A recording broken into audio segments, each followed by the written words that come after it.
आजची ही जी कहाणी आहे ना ती फक्त सोन्याची नाहीये.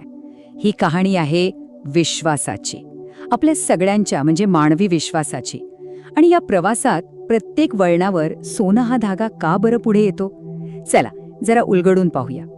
चला एका छोट्याशा विचारप्रयोगाने सुरुवात करूया. फक्त कल्पना करा, उद्या सकाळी बातमी येते की तुमच्या बँकेतले पैसे तुम्हाला आता काढता येणार नाहीत. काय होईल? त्या क्षणी मनात पहिला विचार कोणता येईल?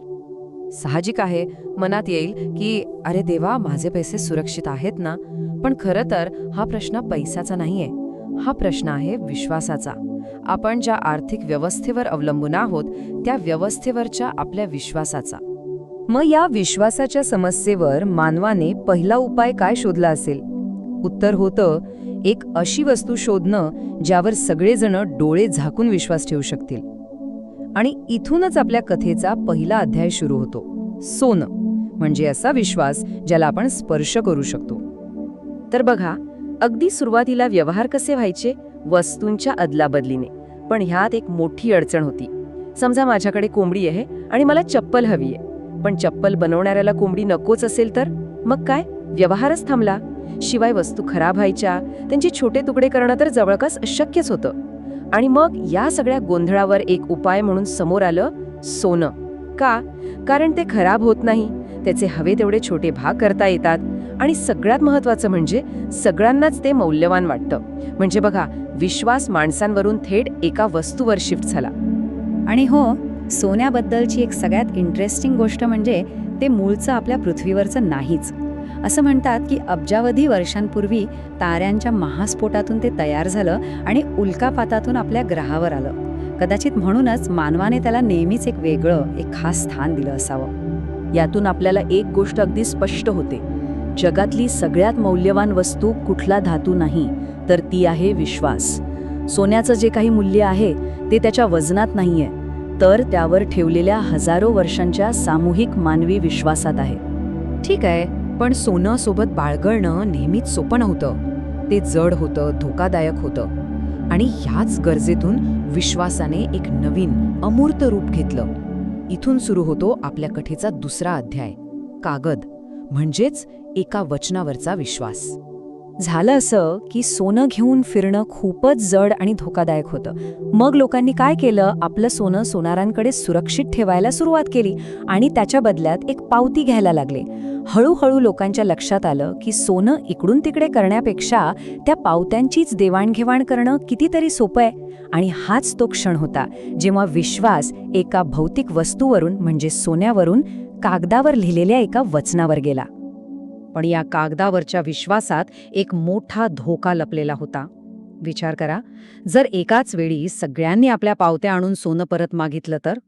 तेवढं सोनं बँकेकडे नसायचंच. आणि याच भीतीतून जन्माला येते एक परिस्थिती जिला बँक रन असं म्हणतात.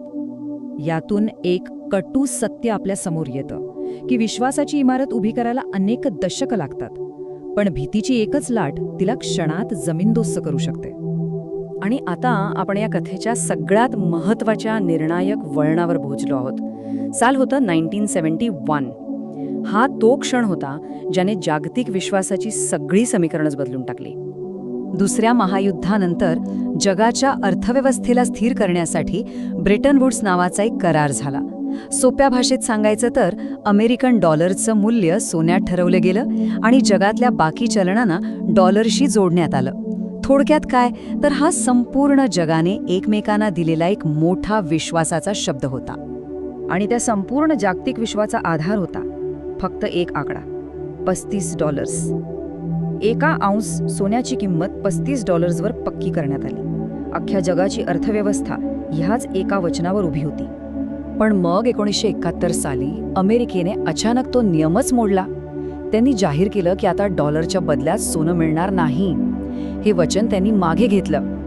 इतिहासात ह्या घटनेला निक्सन शॉक असं म्हणतात. आणि गोष्ट लक्षात घ्या, हा फक्त एक आर्थिक निर्णय नव्हता, हा एका जागतिक वचनाचा भंग होता.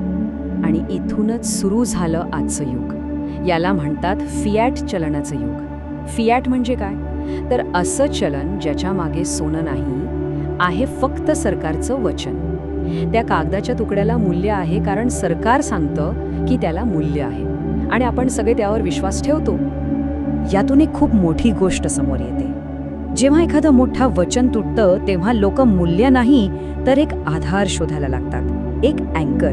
आणि म्हणूनच आजही सोनं पुन्हा पुन्हा चर्चेत येतं. तर मग ही सगळी कथा आज कुठे येऊन थांबलीये? आजच्या या अनिश्चित जगात सोन्याकडे नेमकं कसं पाहिलं जातं? आर्थिक संकटांपासून वाचवणारी एक सुरक्षित जागा म्हणून, की फक्त पैसे कमवण्यासाठी लावलेला एक मोठा सट्टा म्हणून? जेव्हा जगात युद्ध, महागाई किंवा इतर कोणत्याही प्रकारची अस्थिरता येते तेव्हा सरकारी चलनांवरचा लोकांचा विश्वास कमी होऊ लागतो. आणि अशा वेळी लोकांचं लक्ष पुन्हा सोन्याकडे वळतं. का? कारण हजारो वर्षांपासून ते एक मूल्य साठवण्याचं साधन मानलं गेलं आहे. एक अशी गोष्ट जी आपलं मूल्य सहजासहजी गमावत नाही. पण सोन्यात गुंतवणूक करण्याआधी 3 प्रश्न स्वतःला विचारणं खूप महत्वाचं आहे. पहिला, का? म्हणजे भीतीपासून स्वतःचं संरक्षण करण्यासाठी गुंतवणूक करायची आहे की बाजारातल्या तेजीचा फायदा घेऊन नफा कमवण्यासाठी? दुसरा, किती काळासाठी? काही महिन्यांसाठी विचार करताय की अनेक वर्षांसाठी? आणि तिसरा, सगळ्यात महत्वाचा, किती? ही एक छोटी संरक्षणात्मक गुंतवणूक आहे की एक मोठी जोखीम पत्करून लावलेली पैज आहे? आणि शेवटी प्रश्न हाच उरतो की आपल्यासाठी सोनं नक्की काय आहे? ढासळत्या विश्वासापासून सुरक्षित देणारी एक सुरक्षित गोष्ट की केवळ मानवी भावनांच्या लाटेवर चालणारा एक सट्टा? या प्रश्नाचं उत्तर खरं तर प्रत्येकाने स्वतःच्या अनुभवातून आणि विचारातून शोधायचं आहे.